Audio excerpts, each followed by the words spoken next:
সবাই চুপ করে। করিম কুড়াল নিয়ে বেরিয়ে যায়। করিম কাঠের বোঝা নিয়ে বাজারে এসেছে, দোকানদারের সাথে কথা বলছে।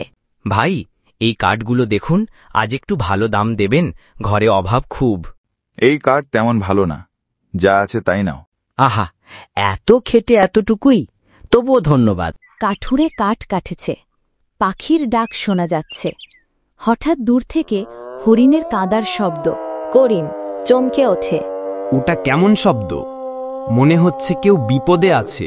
সে দৌড়ে গিয়ে দেখে হরিণ ছানা কাদায় ফেসে গেছে। হায় আল্লাহ, বেচারা কাদায় আটকে গেছে।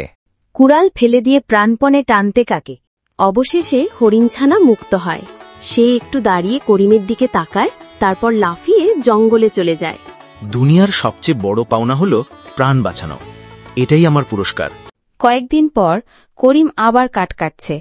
হঠাৎ আগের সেই হরিণ দৌড়ে আসে, মুখে ঝকমকে সোনার মুদ্রা। এই তো সেই হরিণ। এ কি, মুখে কি এনেছে?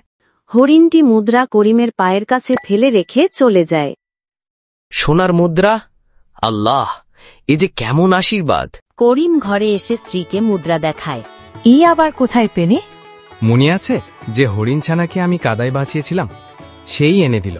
তাহলে আমরা আর কষ্টে থাকব না আম্মা। মনে রেখো, আমাদের ভাগ্য পাল্টালেও মানুষকে সাহায্য করার অভ্যাস ছাড়ব না। পরিশ্রম আর দয়া, এটাই মানুষের আসল সম্পদ।